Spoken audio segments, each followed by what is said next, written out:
155년 가을, 지금의 안위성 박주 땅이었습니다. 한 아이가 태어났습니다.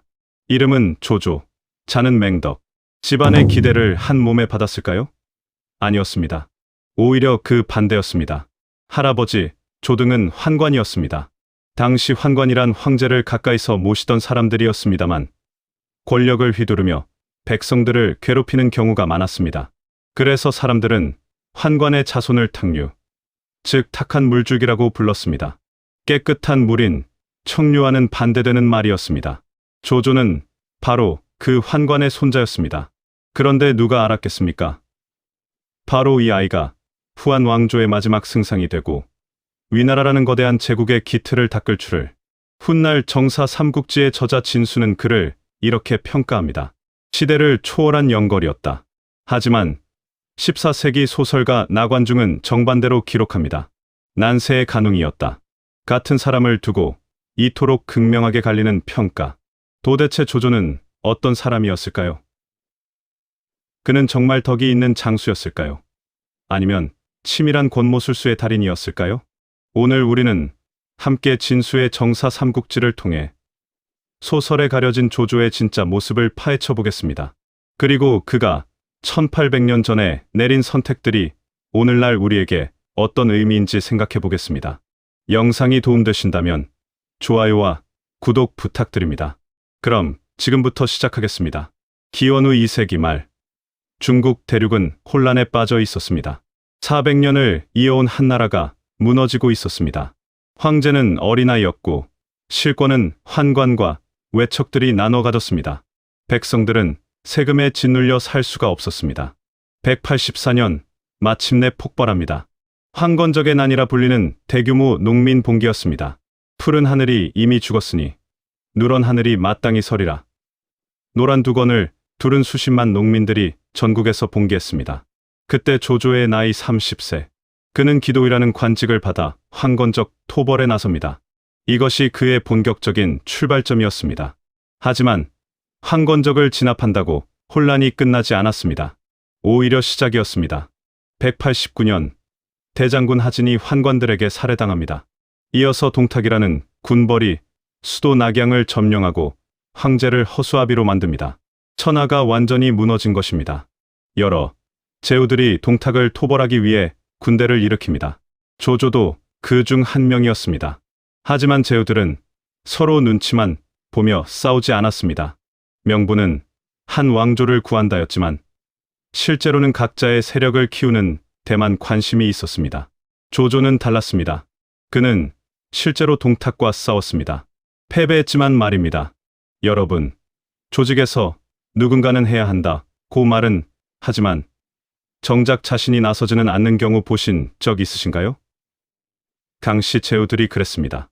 조조만이 실제로 칼을 뽑았습니다. 이것이 조조의 첫 번째 특징이었습니다. 말보다 행동이 앞섰던 사람. 동탁 토벌 연합이 와해된 후 조조는 고향으로 돌아가 군대를 모읍니다. 처음에는 겨우 몇천 명이었습니다. 192년 기회가 옵니다. 황건적의 잔당 30만 명이 항복해 오겠다고 합니다. 다른 제후들은 받아주지 않았습니다. 도둑의 무리를 어떻게 믿느냐는 것이었습니다. 조조는 받아들였습니다. 그 중에서 정예를 뽑아 청주병이라는 부대를 만듭니다. 이들이 훗날 조조 군대의 핵심이 됩니다. 여기서 우리는 조조의 두 번째 특징을 봅니다. 출신을 따지지 않았던 것입니다. 같은 해 또 하나의 전환점이 옵니다. 순욱이라는 인물이 조조를 찾아옵니다. 당시 최고의 명사였던 순욱은 이렇게 말합니다. 장군이야말로 천하를 안정시킬 분입니다. 순욱은 조조에게 전략을 제시합니다. 황제를 모셔야 합니다. 천자를 끼고 제후를 호령하는 것. 이것이 명분을 얻는 길입니다. 196년 조조는 헌제를 모시고 허도로 천도합니다. 이제 조조의 모든 명령은 황제의 조서가 됩니다. 다른 제후들이 거역하면 역적이 되는 것이었습니다. 여러분이라면 어땠겠습니까? 힘으로 밀어붙일 것인가? 아니면 명분을 먼저 확보할 것인가? 조조는 후자를 택했습니다. 물론 비판도 있었습니다. 황제를 인질로 잡은 것 아니냐는 것이었습니다. 정사 기록은 이 부분을 명확히 하지 않습니다.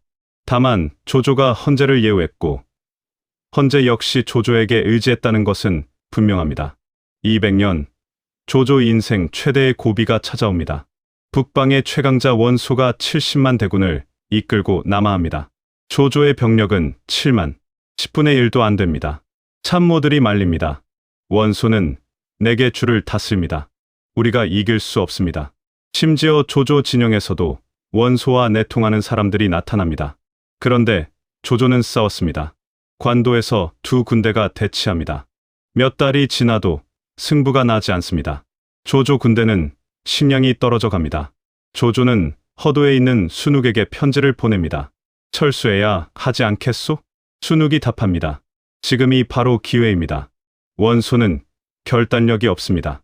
조금만 더 버티십시오. 조조는 버팁니다. 그리고 기회가 옵니다. 원소의 식량 보급소가 오소라는 곳에 있다는 정보를 입수합니다. 조조는 직접 5천 기병을 이끌고 야습합니다. 원소군의 식량 보급소를 불태웁니다. 식량을 잃은 원소군은 무너집니다. 70만 대군이 괴멸합니다. 정사 삼국지는 이 전투를 이렇게 기록합니다. 조조는 주략과 지모로 승리했다. 여러분, 혹시 회사나 조직에서 이길 수 없는 싸움에 직면해 보신 적 있으신가요? 조조도 그랬습니다. 하지만 그는 포기하지 않았습니다. 대신 적의 약점을 찾았고 그곳을 정확히 쳤습니다. 이것이 조조의 세 번째 특징입니다. 전략적 사고. 관도대전 이후 조조는 북방을 평정합니다. 이제 중국 대륙에서 조조를 막을 세력은 남쪽의 유비와 송건뿐입니다. 208년 조조는 승상이 됩니다. 후한 조정의 최고 관직이었습니다. 하지만 조조에게는 고민이 있었습니다. 인재가 부족했던 것입니다. 북방은 평정했지만 남쪽과의 전쟁을 위해서는 더 많은 인재가 필요했습니다. 210년 조조는 파격적인 선언을 합니다. 바로 구현령입니다. 인재를 구한다. 신분의 고하를 막론한다. 천민 출신이라도 좋다. 심지어 적이었어도 상관없다. 불효자라도 괜찮다. 범죄를 저질렀어도 좋다. 오직 능력만 있다면 등용하겠다. 당시 중국은 유교 사회였습니다. 400년 동안 덕행을 가장 중요하게 여겼습니다. 효도하고 청렴하고 정직한 사람만이 관리가 될 수 있었습니다. 그런데 조조는 이 모든 것을 뒤집어버립니다. 덕행은 보지 않겠다. 능력만 보겠다. 유생들이 발끈합니다. 폐륜입니다. 불효자를 등용하겠다니 이것이 어찌 임금이 할 말입니까? 조조는 흔들리지 않습니다. 그는 이렇게 말합니다. 태평성대에는 덕행을 봐야 한다. 하지만 지금은 난세다. 난세에는 능력이 우선이다. 213년 조조는 다시 한번 칙령을 냅니다. 취사물패 편달령, 편파적이거나 단점이 있어도 등용하라. 217년 세 번째 칙령, 거현물구 품행령, 현인을 천거할 때 품행에 얽매이지 말라. 세 차례에 걸쳐 같은 메시지를 반복합니다. 능력이 전부라는 것이었습니다. 여러분, 혹시 직장에서 이런 고민해보신 적 있으신가요? 능력은 뛰어난데 성격에 문제가 있는 직원, 실력은 있는데 과거에 실수를 한 사람, 이런 사람을 써야 할까요? 말아야 할까요? 조조의 답은 명확했습니다. 쓴다. 실제로 조조 밑에는 흠이 있는 장수들이 많았습니다. 장수 장패는 원래 적이었다가 항복한 사람입니다. 서왕도 마찬가지입니다. 허전은 평민 출신입니다. 가훈은 여러 주인을 섬긴 사람입니다. 조조는 이들을 모두 받아들였습니다. 그리고 그들의 능력을 믿고 중요한 임무를 맡겼습니다. 물론 위험도 있었습니다. 배신하는 사람도 나왔습니다. 하지만 조조는 계산했습니다. 배신의 위험보다 인재 확보의 이득이 크다고 본 것입니다. 이것이 조조의 네 번째 특징입니다. 계산된 위험 감수. 같은 해 겨울, 조조는 남쪽으로 진군합니다. 형주의 유표가 죽고 그 아들 유종이 항복합니다. 조조는 한순간에 형주를 손에 넣습니다. 이제 남은 것은 강동의 송건뿐입니다. 조조는 대군을 이끌고 양자강으로 향합니다. 당시로서는 엄청난 규모였습니다. 손권은 겨우 3만의 군대를 가지고 있었습니다. 신하들이 말립니다. 항복하는 것이 낫습니다. 하지만 손권은 결단을 내립니다. 싸운다. 그리고 유비와 동맹을 맺습니다. 적벽에서 두 군대가 만납니다. 조조군에 문제가 생깁니다. 북방 사람들이라 배 타는 것에 익숙하지 않았습니다. 배멀미를 하는 병사들이 속출합니다. 게다가 전염병까지 퍼집니다. 손권군의 대도독 주유가 화공을 제안합니다. 불을 이용한 공격입니다. 마침 동남풍이 붑니다. 겨울인데도 강 상류에서 하류로 바람이 부는 것입니다. 이것은 계절풍으로 당시 그 지역에서는 일어날 수 있는 자연 현상이었습니다. 소설 삼국지연의에서는 제갈량이 제단을 쌓고 동남풍을 빌었다고 나옵니다. 하지만 정사에는 그런 기록이 없습니다. 다만 주유가 바람을 이용해 화공을 펼쳤다고만 나옵니다. 조조의 배들은 서로 쇠사슬로 연결되어 있었습니다. 배멀미를 줄이기 위해서였습니다. 하지만 이것이 독이 됩니다. 불이 한 척에 붙자 삽시간에 전체로 번집니다. 조조군은 대패합니다. 정사는 이렇게 기록합니다. 조조는 불리하게 되자 군사를 이끌고 돌아왔다. 패배를 직접적으로 언급하지는 않지만 실질적으로 크게 패한 것입니다. 여러분도 인생에서 큰 실패를 겪어보신 적 있으신가요? 모든 것이 순조로웠는데 한순간에 무너지는 경험. 조조도 그랬습니다. 적벽대전 이후 천하는 셋으로 나뉩니다. 북쪽의 조조, 서쪽의 유비, 남쪽의 손권. 삼국시대가 본격적으로 시작되는 것입니다. 조조의 천하통일 꿈은 멀어집니다. 하지만 그는 무너지지 않았습니다. 적벽대전 이후 조조는 북쪽으로 돌아옵니다. 신하들이 걱정합니다. 승상께서 크게 패하셨으니 인심이 동요할 것입니다. 하지만 조조는 담담합니다. 그는 곧바로 내정에 집중합니다. 둔전제를 더욱 강화합니다. 둔전제란 군인들이 직접 농사를 짓게 하는 제도였습니다. 이를 통해 식량을 자급자족하고 백성들의 세금 부담을 줄였습니다. 또한 수리 사업을 대대적으로 펼칩니다. 황하의 지류를 정비하고 운하를 팝니다. 중원 지역의 농업 생산력이 크게 올라갑니다. 여러분, 회사가 위기를 겪을 때 리더가 해야 할 일은 무엇일까요? 조조는 보여줍니다. 내실을 다지는 것입니다. 211년 관중에서 마초와 한수가 반란을 일으킵니다. 조조는 직접 군대를 이끌고 토벌에 나섭니다. 마초는 용맹한 장수였습니다. 조조는 그와 싸우다가 위기에 빠집니다. 정사는 이렇게 기록합니다. 조조가 불리하게 되었으나 허저가 구했다. 하지만 조조는 전략으로 승리합니다. 가후에 이간계를 써서 마초와 한수 사이를 갈라놓습니다. 결국 마초는 패배하고 서쪽으로 도망칩니다. 213년 조조는 위궁에 봉해집니다. 216년에는 위왕이 됩니다. 이제 조조는 황제를 제외하고는 최고의 지위에 오른 것입니다. 하지만 비판도 있었습니다. 특히 순욱은 조조의 위왕 즉위를 반대하다가 212년에 세상을 떠납니다. 정사는 명확히 기록하지 않지만 순욱이 조조와의 견해 차이로 고민하다 죽었다는 것은 분명합니다. 조조에게도 갈등이 있었을 것입니다. 자신을 키워준 순욱.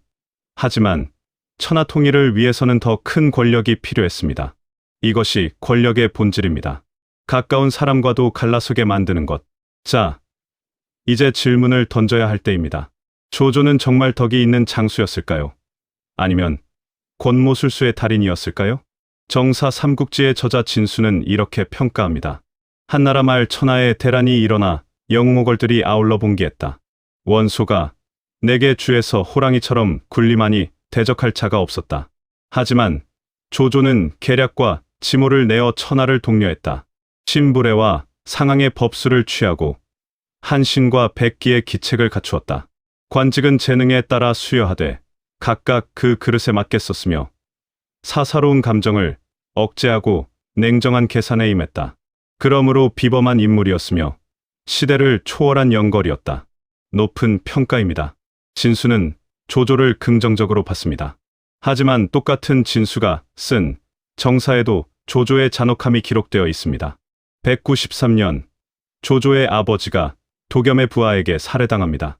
조조는 복수를 위해 서주를 공격합니다. 정사는 이렇게 기록합니다. 수만 명을 죽였다. 얼마나 많은 민간인이 희생되었는지는 정확히 알 수 없습니다. 하지만 대규모 학살이 있었던 것은 분명합니다. 또한 조조는 자신에게 반대하는 사람들을 가차없이 제거했습니다. 196년 명사 공흉을 불효죄로 처형합니다. 실제로는 조조를 비판했기 때문이었습니다. 이것이 조조의 양면성입니다. 한편으로는 능력 있는 사람을 출신과 관계없이 등용하는 개혁가, 다른 한편으로는 자신에게 위협이 되는 사람을 냉정하게 제거하는 권력자. 여러분이라면 어떻게 평가하시겠습니까? 혹시 현대 기업의 CEO를 떠올려 보신 적 있으신가요? 성과는 뛰어나지만 인간적으로는 차가운 사람, 직원들에게는 기회를 주지만 회사에 해가 되는 사람은 가차없이 자르는 사람. 조조가 그랬습니다. 소설 삼국지연의는 조조를 악인으로 그립니다. 내가 남을 저버릴지언정 남이 나를 저버리게 하지 않는다는 유명한 대사가 나옵니다. 하지만 이것은 소설의 각색입니다. 정사에는 그런 기록이 없습니다. 정사가 전하는 조조는 더 복잡합니다. 단순히 선인도 악인도 아닌 시대의 필요에 따라 결단을 내린 현실주의자였습니다. 219년 조조에게 또 하나의 시련이 찾아옵니다. 유비가 한중을 공격합니다. 한중은 서쪽 방어의 요충지였습니다.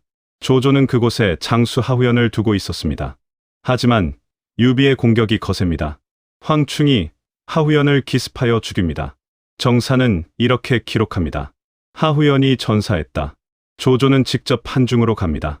하지만 유비는 험한 지형을 이용해 싸움을 피합니다. 조조는 결국 한중에서 물러납니다. 정사는 이렇게 기록합니다. 조조가 한중에서 돌아왔다. 패배를 명확히 언급하지는 않지만 한중을 잃은 것은 사실입니다. 이때 조조의 나이 64세, 노년에 접어든 것입니다. 같은 해 또 하나의 사건이 벌어집니다. 형주에서 관우가 반란을 일으킵니다. 조조의 장수 우금이 패배하여 항복합니다. 조조는 위기를 느낍니다. 심지어 수도를 옮기는 것까지 고려합니다. 하지만 사마이가 조언합니다. 손권과 연합하십시오. 손권도 관우를 두려워합니다. 조조는 손권에게 사신을 보냅니다. 손권이 받아들입니다. 손권군이 형주를 기습하여 관우를 죽입니다. 조조는 관우의 시신을 제후의 예로 장사 지냅니다. 적이었지만 그 용맹을 인정한 것입니다. 여러분, 혹시 일생의 라이벌이 있으신가요? 경쟁하지만 존중하는 사람. 조조에게 관우가 그런 존재였을지도 모릅니다. 220년 1월 23일, 조조가 낙양에서 세상을 떠납니다. 향년 66세였습니다. 임종 직전 조조는 이렇게 말합니다. 천하가 아직 평정되지 않았으니 상례는 옛 제도를 따르지 말라. 마지막 순간까지 실용주의자였던 것입니다. 조조가 죽은 후 9개월 뒤 아들 조비가 헌제로부터 선양을 받아 위나라를 건국합니다. 400년 한 왕조가 막을 내리는 순간이었습니다. 조조는 끝까지 황제가 되지 않았습니다.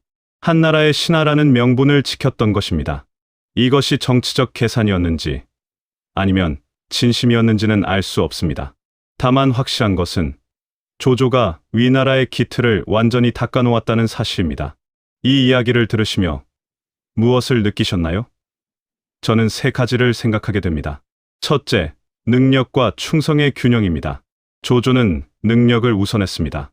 불효자라도, 전과자라도, 심지어 적이었던 사람도 능력만 있으면 등용했습니다. 오늘날 우리 조직은 어떻습니까? 능력과 인성, 둘 다 완벽한 사람을 찾으려 합니다. 하지만 현실에서 그런 사람은 드뭅니다. 조조는 계산했습니다. 완벽한 사람 한 명을 기다리는 것보다 능력 있는 사람 10명을 모으는 것이 낫다고 본 것입니다. 물론 위험도 있었습니다. 배신도 있었습니다. 하지만 조조는 그 위험을 감수했습니다. 여러분의 조직은 어떻습니까? 능력은 있지만 과거에 실수가 있는 사람, 실력은 뛰어나지만 성격이 까다로운 사람, 이런 사람에게 기회를 주고 계신가요? 둘째, 명분과 실리의 조화입니다. 조조는 현실주의자였습니다. 하지만 명분을 완전히 무시하지는 않았습니다.